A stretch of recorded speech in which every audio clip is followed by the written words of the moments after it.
career gotten canceled. So we're gonna keep on doing this thing.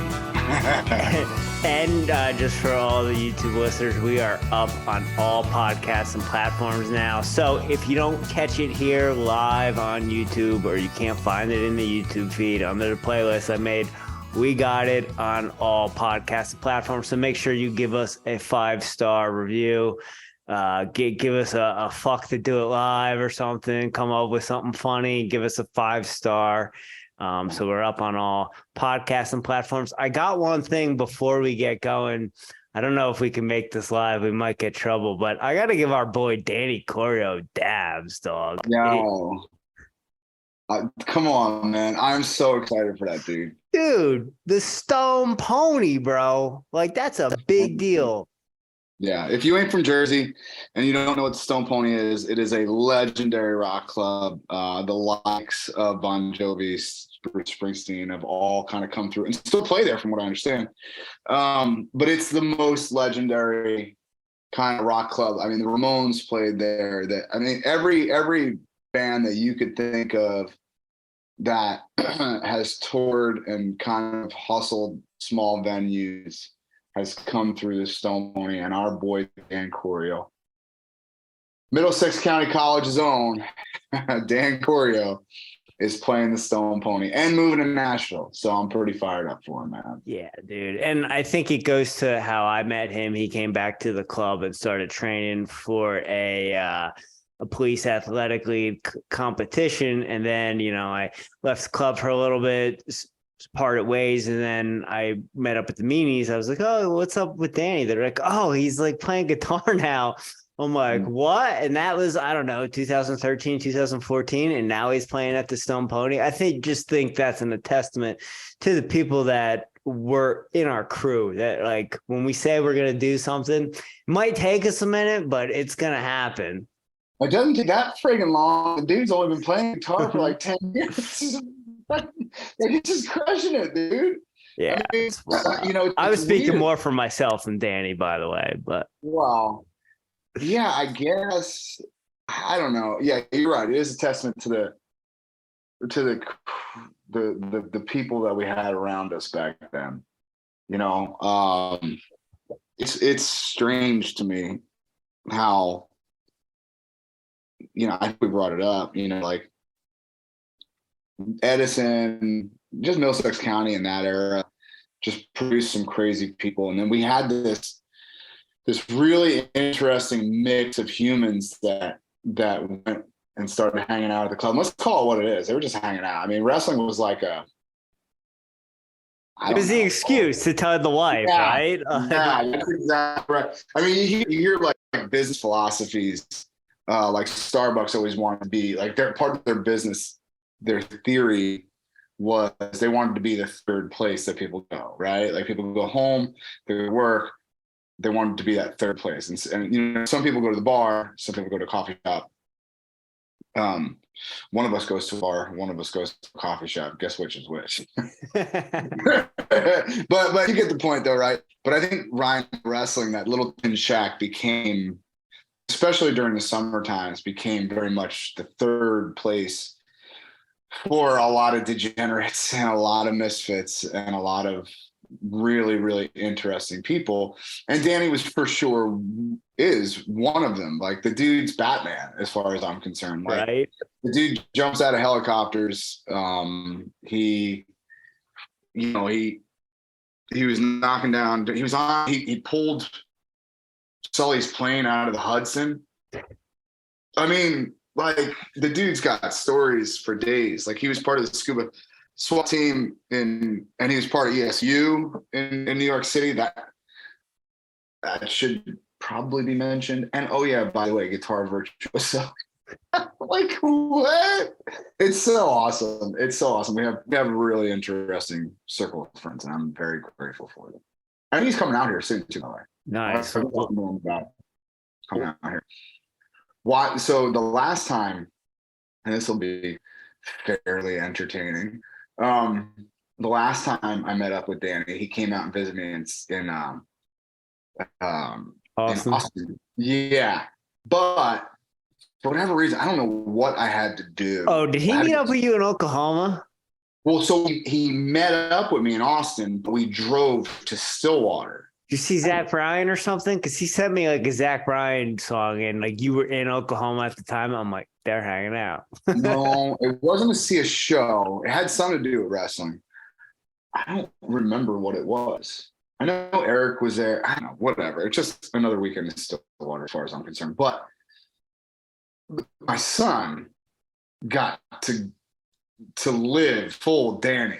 Like so my son is a fucking talker, right? I don't know where it gets from, but I remember telling him before Danny got there, I'm like, listen, I know you're gonna like talk, but understand, this is a dude that you should make one statement around.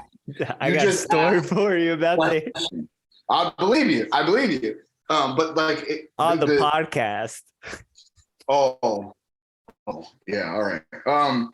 So he starts like just peppering Danny with questions and so now Danny's starting to, he's starting to, because it takes, like, Danny doesn't talk about the fact that he jumped out of fucking helicopters much. He doesn't talk about the fact that he pulled a plane out of the Hudson in -3-degree weather. He doesn't talk about, he won't offer up that stuff. So I'm like, Jack, you gotta pepper this dude with questions. He's not gonna just offer this stuff up.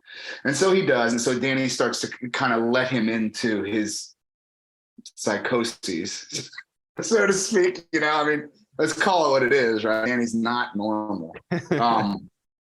And my son and his buddy Kane were in the back of the car, and we got a rental car, and it was like this little piece of shit, whatever, and it was really quiet. Like, it was like it wasn't an electric vehicle, but it might as well have been. It was so quiet, right? So Danny goes in, gets coffee from a convenience store, comes back out, and I start the car. And look, if this gets us taken down from YouTube, then so be it. It'll be worth it. But he like looks at the car, gets in the door, slams the door, and goes, "This thing sounds like a pussy fart." And just and my son and Kane just die laughing for an hour about the fact that A, he said that, but B, he said it when he said it. And he was right. It did sound not unlike that. So every time I'm with him, every time he hangs out around here, he leaves this place better than he finds it. That's for sure. Yeah, he reminds me where I'm from. Like, talking to him, talking to Gucci, talking to you. But we've had Danny on Airey Bros, and we had him on Jules 2.0, which was a beer drinking podcast, and we had him and his brother on the beer drinking podcast, and they were already like 10 Coors Lights deep before they got on the beer drinking podcast. So I don't even have to get into that. If people really want to listen to it, they can go listen to it. But you already know how that went. Yeah. But yeah, I love Danny to death.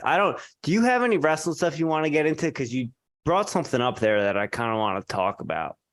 Well, yeah, I do want to talk about one thing wrestling, but let's go to you. Okay.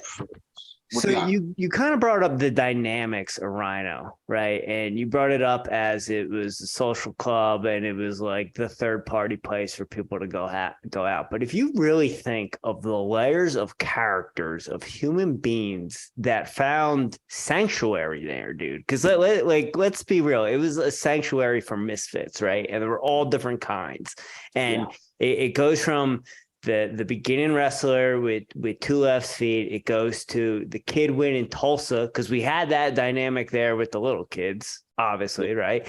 We had that. We had the high school studs. Then we had the shout out Brandon Russo, because he's the story. We had the Brandon Russos. Then we had the JUCO guys. We had either the D1 flunkies who were transitioning to JUCO that were going to transition out of the sport within a couple months, and then we had the kids that were fighting for a spot on a JUCO team. Then we had like a Tyler Fraley who was out of college, goes back to Rhino, then he's a national champ. And then you got the dudes like Pelcione or the guys who just grew up in the club, and that's what they know, and that's where they go. And then you got the guys like Danny. But I think there was just like, I've been to a lot of wrestling clubs in New Jersey, at least growing up, and I don't think there was anything like that place. Like, that was like a moment in time. When people say like, because there's different dynamics at wrestling clubs. There really is. Like there's the jocular mentalities, there's the rich preppy mentalities, there's the kind of rough mentalities, and then there's Rhino. Yeah, I think that's what happens when you make the priority creating good people. I think because like I don't think I ever, and certainly far less than I do now. I can't remember like teaching tactical wrestling. Like, okay, 30 seconds left, 1 minute, down by one. Got it, what do you do? Yeah. There wasn't a lot of that. I would teach technique a lot more there. And I don't know. I don't know how that kind of came to be, but it did. And it was like, I think it had a lot to do with like the older guys that were coming back. Like like you said, the Steve Pelcion's, David Spray was still hanging around at the club, not getting taken down for some reason, and Paul hanging out after he graduated, and Danny and the meanies and it was just like this. Shout out Greg Dukas. Gotta shout him out too. Dukas, yeah, right? Dukas, like right? cats like that. Like that's just what they did. What's what we did on Thursday nights is we beat the shit out of each other. That's just that way. And like,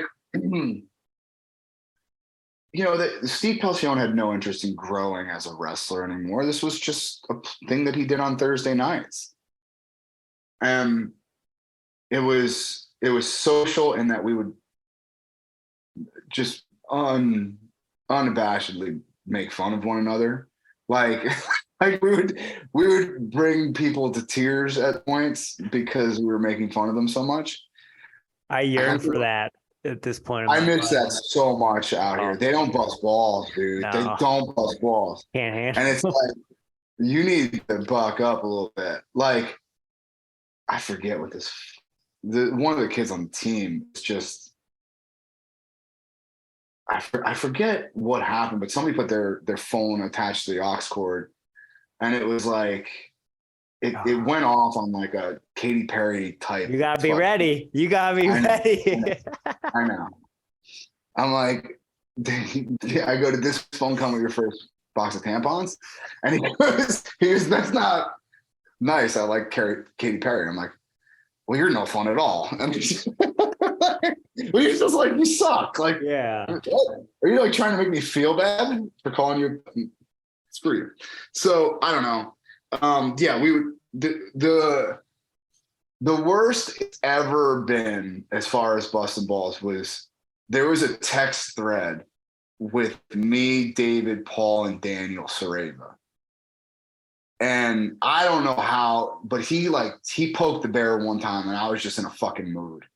And I went off on him so bad that Paul told me like that day, that night, I was at the beach. I think I was like fucking like a couple beers in at the beach. And he told me that night, like Paul like texted me privately that night and was like, he wants you to stop. Can you please stop? And I'm like, oh no. It got to the point where I was like, dude, you can't even get the big piece of chicken at your own dinner table. You're a bronze medal. You're a bronze medal at your own dinner table, bro. Like, how does that feel? So it's like, I guess it was funny because it was true. At that point, I don't think he could stand it. But it was probably the worst ball busting that I've ever been a part of. It was the best, man. And that stuff gave me character. And there's times here because I'm so dumbed down because Rich is not like that at all. So like moving in with him, I had and what I realized when I moved to California, and I didn't realize this, but I'm a bro, and I'm a bro because of Rhino, right? Like my roommates in California nicknamed me Jim Bro. And, Right. you know, Rich made me tune that down a lot. So out here, I'm kind of not like that. But there's some kids that on set, they'll say some stuff and I'll perk up. I'm like, all right, we got Rhino vibes. Like, all Oh, right. that's no, that's no.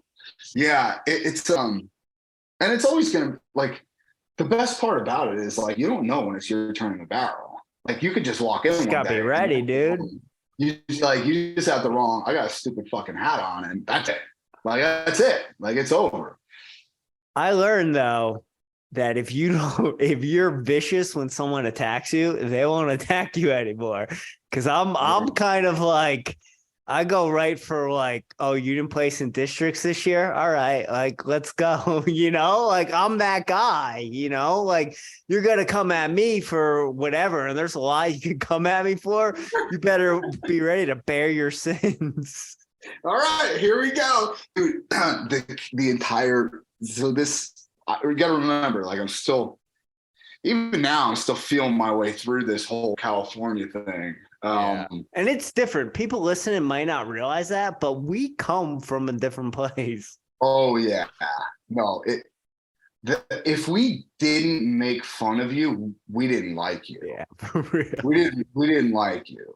That was, and I know that that's to people in the Midwest and to people out here in California that doesn't compute, but that was the way it was. Like if you, like I have made fun of Anthony Knox, Big Knox, so much that like I should probably go see somebody because I've made fun of him so much about like I will like he was on a flight with Chris Ayers. Right? They just happen to be on the same flight.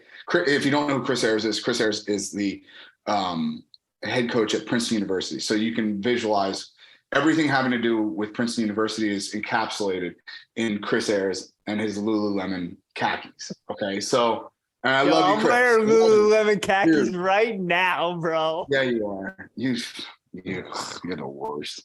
Okay, you're the worst. You stink on us. I can Bro, smell. I can do yoga in these, dog. I'll get into down dog the minute we get off this podcast.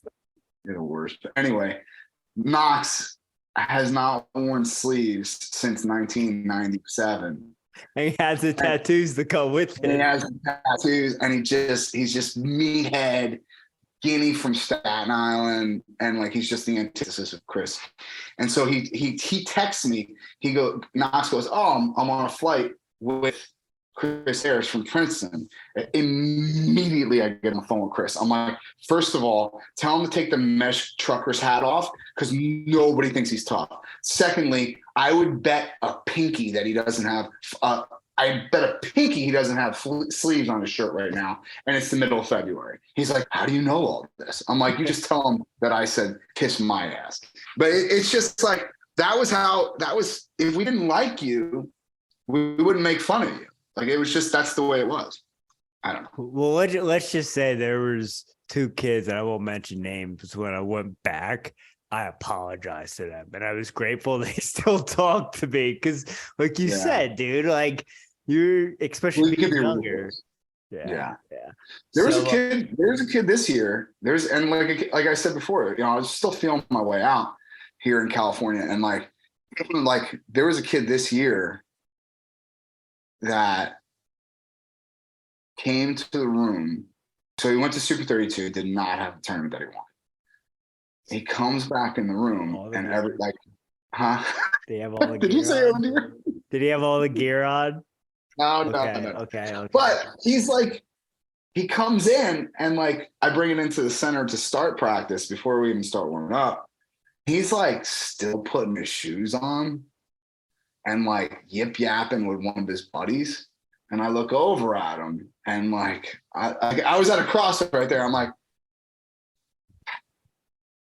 I'm gonna have to do this right now. And I did. And I'm like, what's up, buddy? He's like, oh, I'm good. I go, you good? He's like, yeah.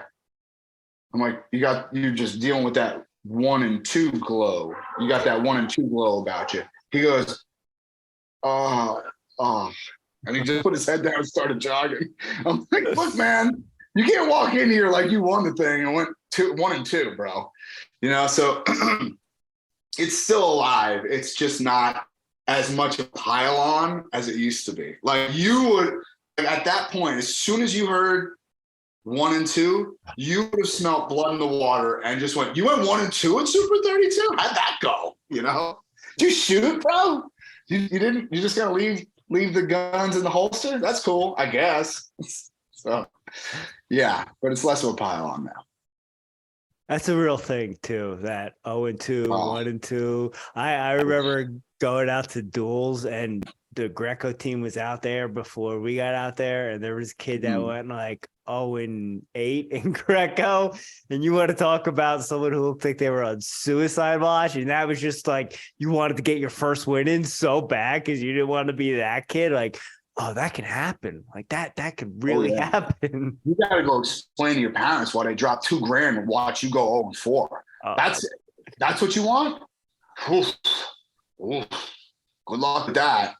But I think, dude, that was always in the back of my mind, because I remember there was a crossroads at States going into my last match. I was 2-2. Mm-hmm. And that was like a real thought in my head. It was like, I can leave here. Like I can leave here and go 2-3 and still place. Mm-hmm. But to me, that's like, ugh. Yeah. Oh yeah. Like that was 500. Yeah. And I think that goes back to what you were saying about kind of giving that kid a metaphorical ball tap of just like, hey, just bust your balls, but have some pride. Yeah. Like, and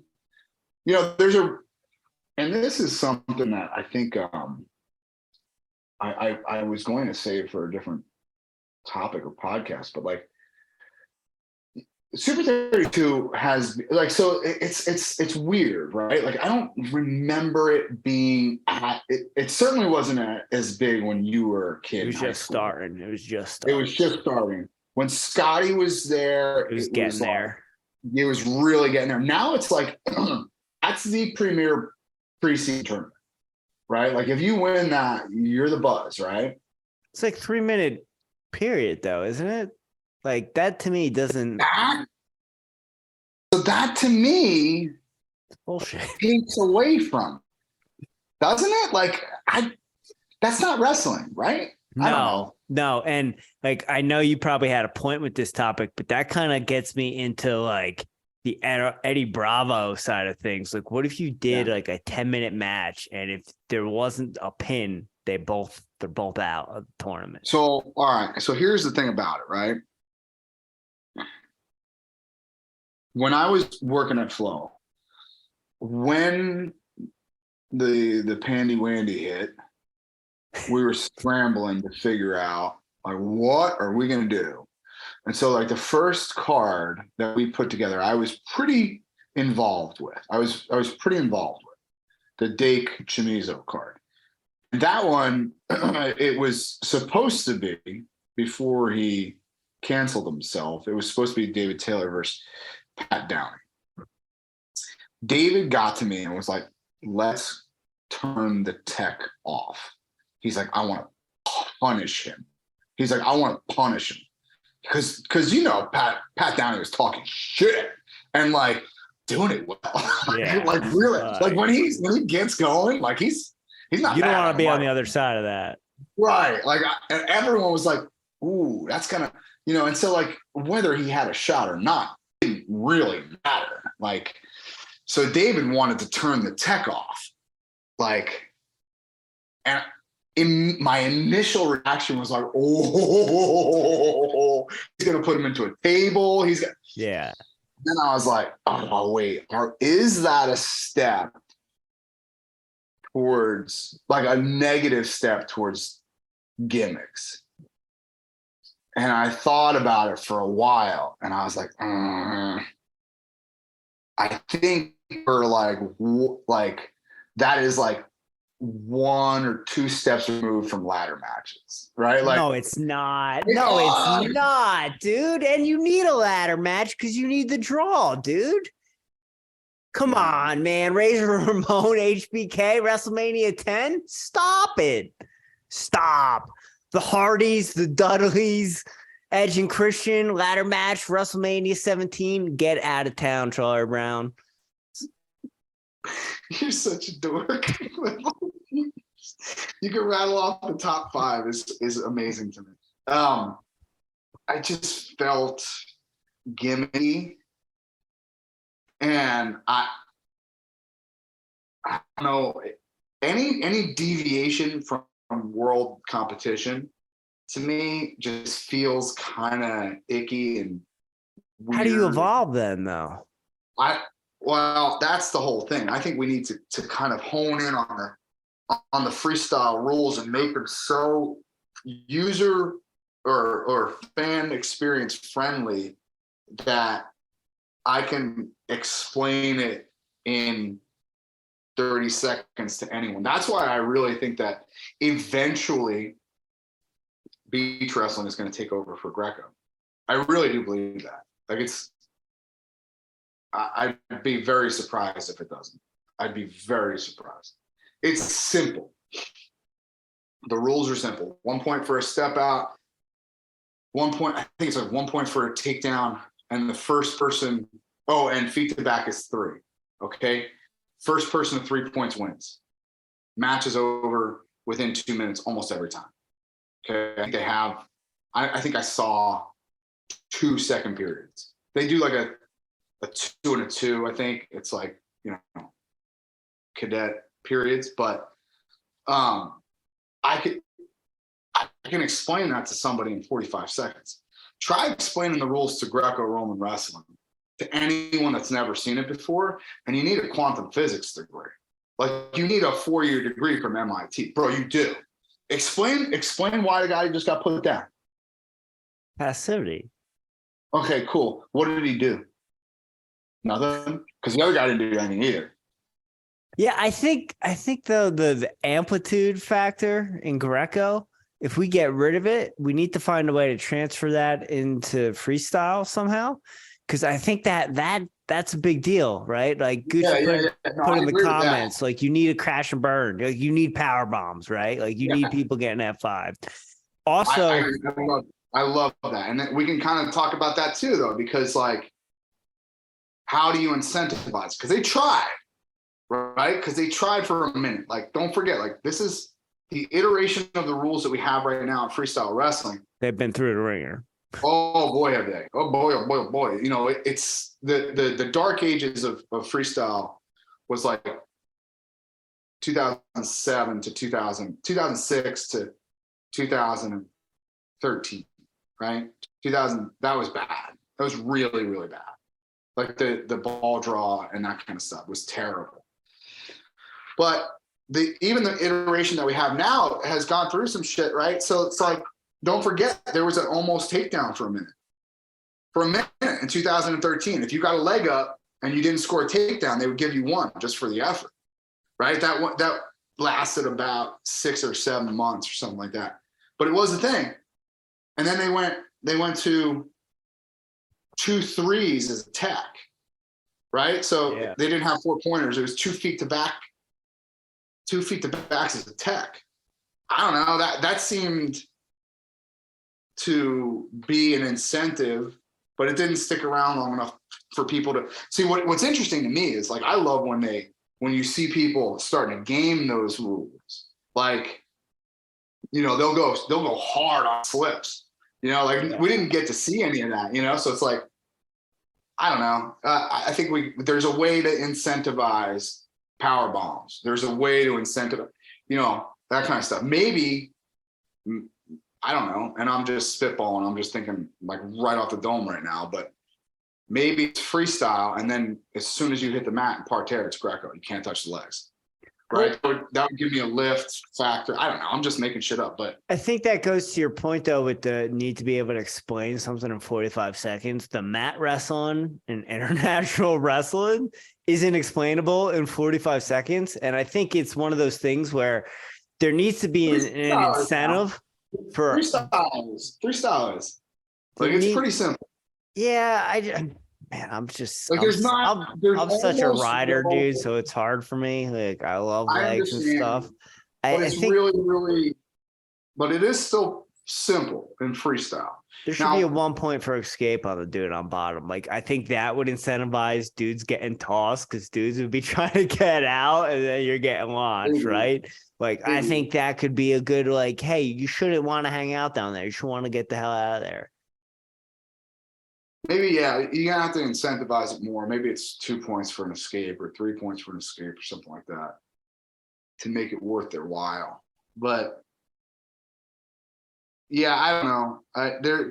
I think this rule set that we're dealing with right now is pretty darn good for freestyle, man. It's so convoluted and difficult in Greco. It's so difficult. I like trying to explain it to a person. Trying to explain it to a person that won a world title is tough, right? Steve Neal, he's pretty good. He knows freestyle wrestling real well.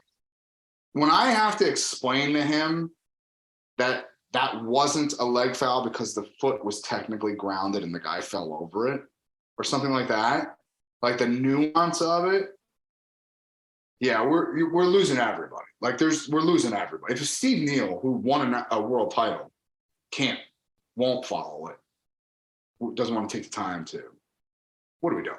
You know, how are we ever going to bring people into the sport? It's too much, you know. But again, you know, kind of got off track. But beach wrestling,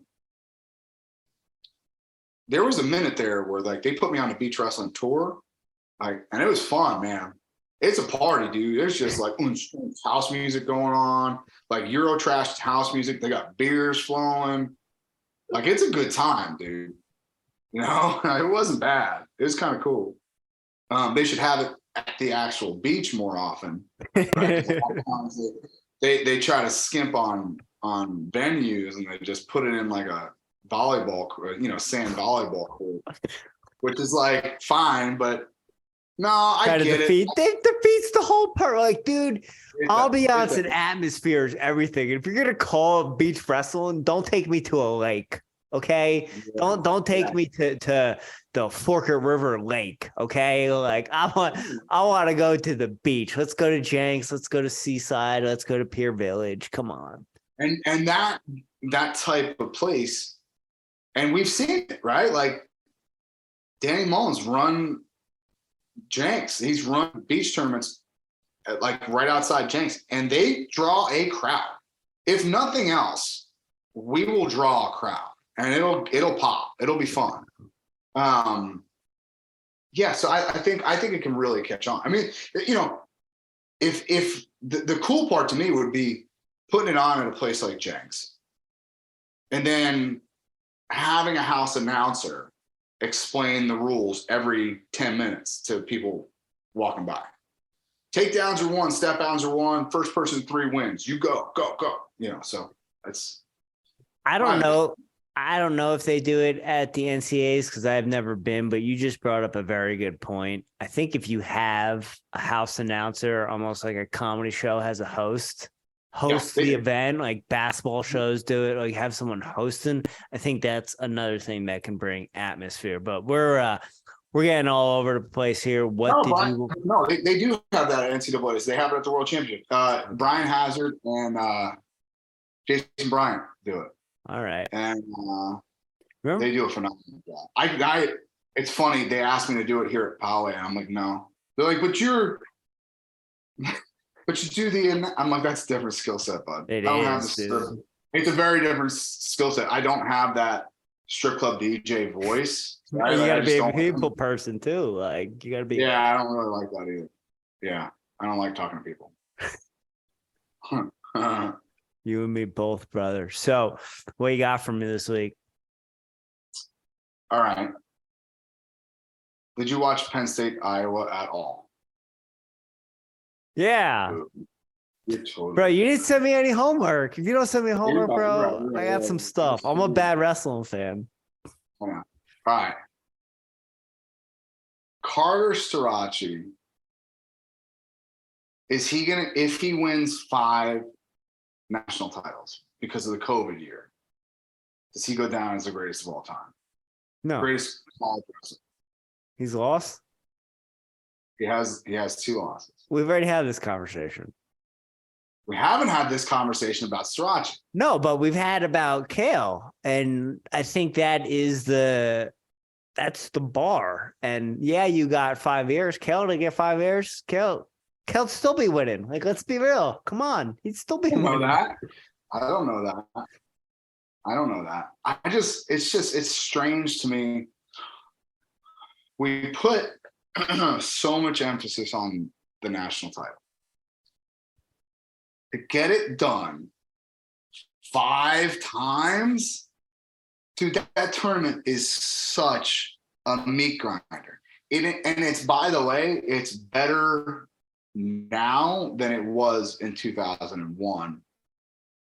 Now, don't get me wrong, Kale had some banger weight classes. There's no question. But looking back, it was kind of DC and like everybody else, right? Like DC became one of the greatest mixed martial artists of all time. And he made an Olympic team. But I think when the dust settles, I think the kids, like the athletes that Sriracha is beating, and Brooks too, man. These kids are so friggin' good. And like, I think one of the things that hurts Sriracha's case is that he wins ugly a lot. Like, he won ugly against Nelson Brands this past week, but he won. You know, like, he's still winning. When you can have a crap match and only, sneak out a 1-point victory against Mekhi Lewis, when you ride him, or against the Nelson Brands where you don't get a takedown. I think that kind of stuff really hurts in history, right? Because you think of Spencer Lee, and you just think of even the time, like, he went out there and got taken down in the first 10 seconds of the bout this past week against Penn State, but he still wound up getting a tech in the first period. Yeah. You see what I'm saying? So it's like, when you think of Spencer Lee, he's chucking points on the board. Well, dude, that goes into the consideration, and because we're Jersey guys, I'm going to say the Damian Hahn factor. Damian Hahn was the most impressive high school wrestler I've ever seen. Scotty Winston was number 2. And the reasons why was because they blew people out, right? And then, you have Mike Gray, you have Seriano. They were good, right? Their technique was so crisp. You weren't touching them. They weren't making a mistake, but they would win a 5-0 match. They would win a 3-0 match, right? I think that has to go into the argument, right? I'm going to be that guy, for devil's advocate's sake, for the sake of the conversation, who's going to kind of take the side of, it was better back in my day. And here are kind of my arguments, right? With the 5-time thing. When we were coming up in high school, 100 wins was a big deal, big deal. You cannot get out of regions now and still get 100 wins, right? Yeah. So it's been watered down because they get more matches. So, like, that's kind of my argument with the 5-timer thing. It's like, again, like, he's getting an opportunity. So, like, I think he should be in the conversation because he would have been a 4-timer, right? And 5-timer, yeah.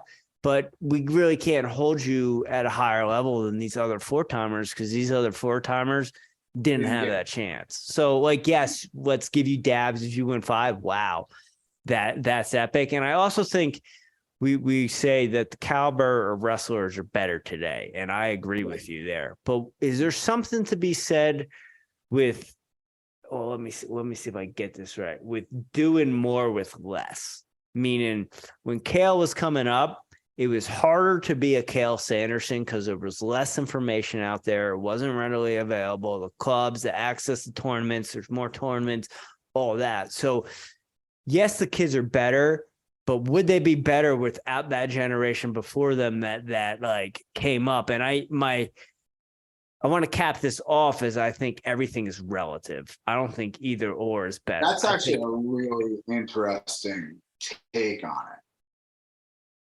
It was harder to accomplish the things that Kale accomplished because of his dad coached him up until he went to Bobby Douglas at Iowa State.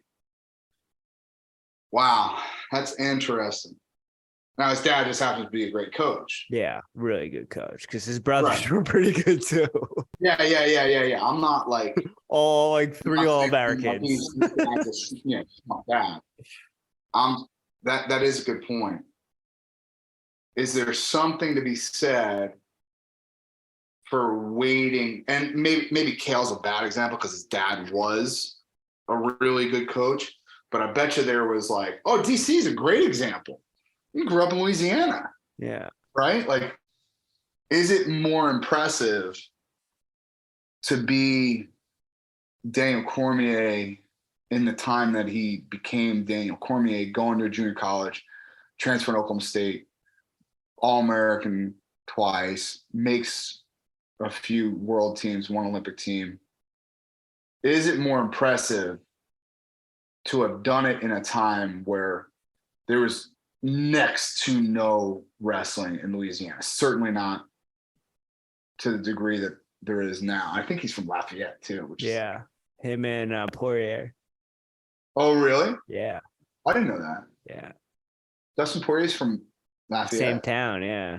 Oh, really? Yeah. Dude, by the way, anyone listening to this, one of the top 3 meals of my life was in Lafayette, Louisiana. What'd you have? Crawfish? It was like everything. Okay. The name of the place was Nash's place, and it was I was doing a camp there. I brought the family, and they were like, "We'll come to my mom's place for dinner." I thought they were literally sending me to this guy's mom's house, which, as it turns out, it was a restaurant, but it was a restaurant in an old Victorian mansion. It was just beautiful. And yeah, they pulled out every stop you could think of. They had like all this food coming. It was top 3 meals of my life, and I'm counting everything in Italy and Portugal and everything else. It was unbelievable. Humble brag. No, that's a brag. all right. I'm jealous, dude. Italy. What's the story about how Dave Chappelle and Kanye was a star? You ever hear that? No. Dave Chappelle tells a story on stage where he's like, I knew Kanye before Kanye was Kanye, and I knew that some bitch was going to be a star. How'd I know? Because I was in the studio one time, and he picked up the phone. He goes, yeah, I got to go. What do you mean, why? Because I'm doing shit. And he goes, I'm with Dave Chappelle. I know. My life is dope, and I do dope shit. And he just hangs up the phone. He goes, I knew he was going to be a star. And it's more than just a humble brag. Been everywhere, but no, it was one of the best meals of my fucking life. It was unreal. Lafayette, is it more important or is it more impressive? Yeah, probably, huh? I think it's relative. I don't like to say either or, like, because everyone, thinks like the dudes of today would crush the dudes of yesterday, and you have those old dudes that they were tougher, right? But I think it would be like close matches. I really do, and I don't think it's but where's the cutoff, bro? Where's the cutoff? Because you watch some of this stuff, and I'm not going to name names, but like there are guys out there that I know have world silvers that would get pieced up right now. Yeah, but they were like 105 pounders, right? Like, I'm talking about guys that rhyme with Royce Alger.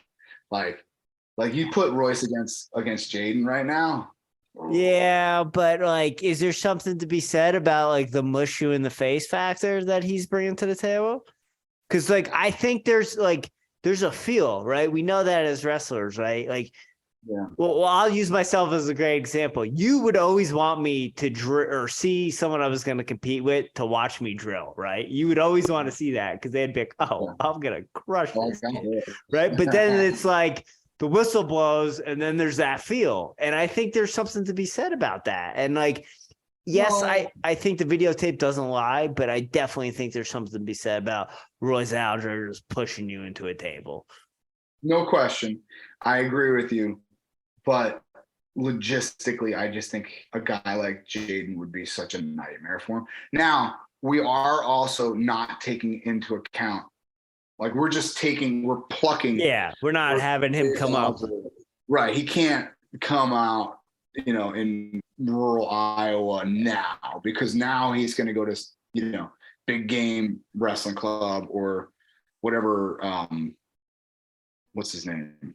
I can't think of his name. It begins with an S. It puts Superman logo on everything. But anyway, the point is. Oh, I want to talk to you about what the hell is his name? This is gonna address Seabolt, TJ Seabolt. Oh, we guess.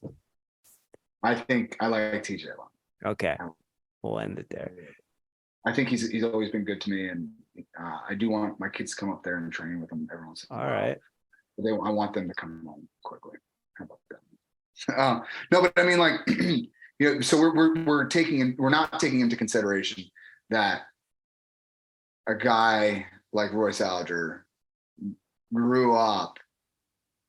I mean, I can't imagine he wrestled 12 months out of the year. No. Right. And that's the other thing too, dude. Like those dudes in 92, you go back and watch the 92 states, they weren't wrestling they were wrestling maybe 3, maybe 6 if they were going to somewhere, but like, yeah, something to be said about that, dude. Yeah, it's interesting, man. It's interesting because like you wonder if a guy like Kevin Jackson could have rattled off Kenny Monday, could have rattled off more if he was paid well, right? Because there was no money in the sport at all. Like John tells a story, like to anyone that'll listen. When he was, going for his second Olympic gold medal, he's bringing home $200 a week. Like he was hungry. Like this meant, I mean, don't get me wrong. Like he had a full-time coaching job at that point too, that was waiting for him when he was done, but he was living off $200 a week. So there's something to be said for the money that's kind of circulating around the sport now, and certainly more than it was even 15 years ago. Certainly more than it was 15 years ago. So you wonder how those guys would have done the Mondays, the KJs, even Gable. What if Gable didn't have to start? Would he have gone another cycle if he didn't have to start coaching right away to support a family? Probably, I would think. Yeah, and I think that's a good point to where we are today in the sport. There's a lot of other avenues besides being a gym teacher and a wrestling coach. Yeah. Oh yeah. No doubt about it, dude. Yeah, there's not a ton of money in the sport yet, but JB is doing well for himself. JB is doing well. I think to your point, I forget who you mentioned, but you mentioned like coming up from somewhere and then, being good. Let's be real. Jordan Burroughs, Willenboro, won the states once. He was good. He wasn't JB. Like we could rattle off a list of kids that we would have picked to have higher trajectory going into college. But I think there was a raw talent who got put in the right program with the right people around them. And they did the same thing with another kid from his hometown. And I think there was 3 of them actually. Vince Jones was the first, and then it was JB, and then it was Green. But I think there's something to be said about that too, for like taking raw talent and you got JB. Yeah, I think that's, we're cutting it close here, and I don't want to open up another Pandora's box of conversation yet, but I think that there are a couple of things, and maybe we save this for next week because it's probably a good topic to expand upon. I think that there's 2 things that high school coaches and parents of high school wrestlers don't take into consideration during the recruiting process, that there are so many misses, and it's less than it was, but it's certainly more than it should be. Number 1, is it the right place? Okay. Just because Kale calls you doesn't mean that it's the right place. Just because John Smith calls you doesn't mean that it's the right place. The right place is the place that you're going to fit in the best. You get along with the guys the best. You agree with the coach's philosophy on the sport, that kind of stuff. That's number one.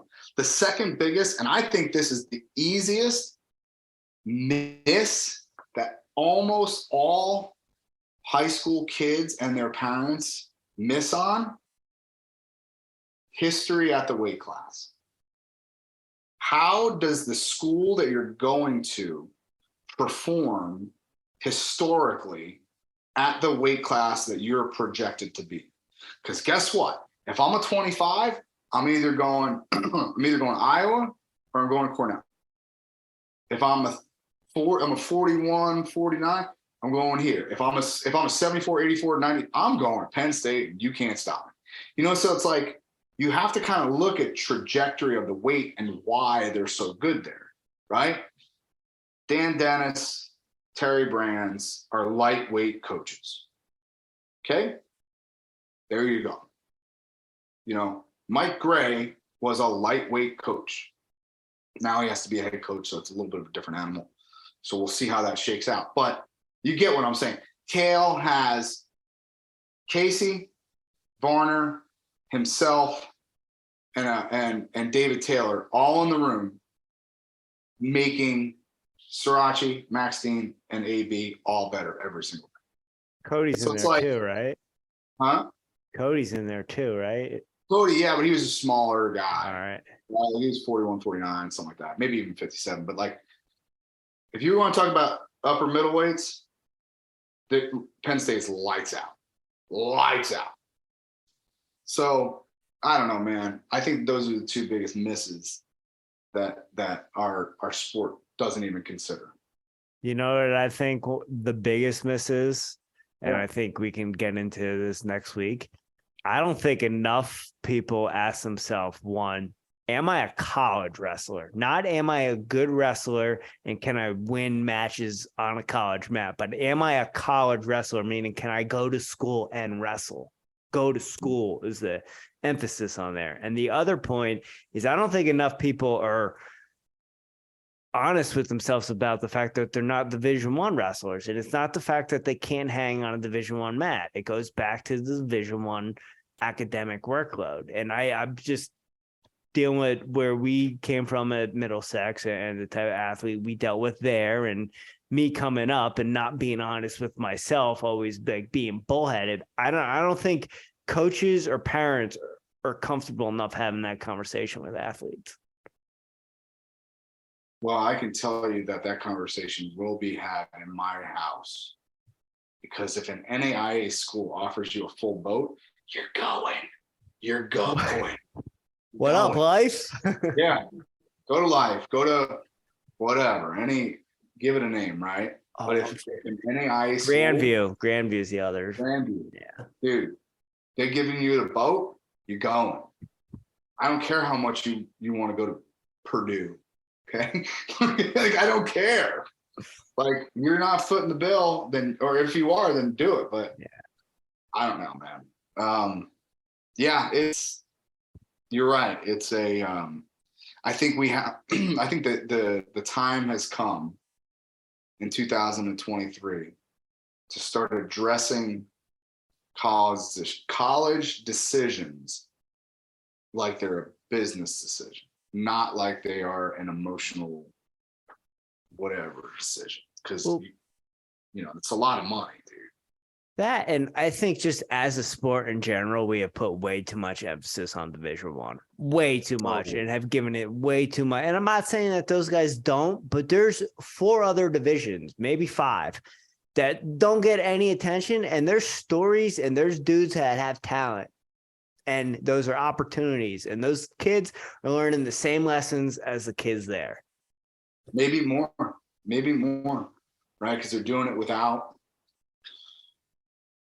people watching all the time, right? So they have to really kind of look inward at some of these life lessons that they're learning. Yeah, I couldn't agree more, man.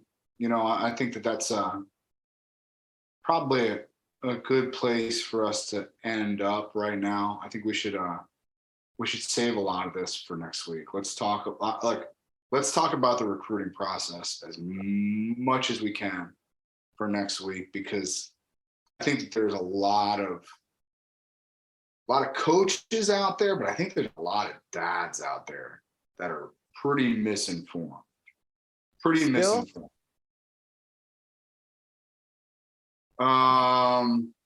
Yeah. All right. Yeah.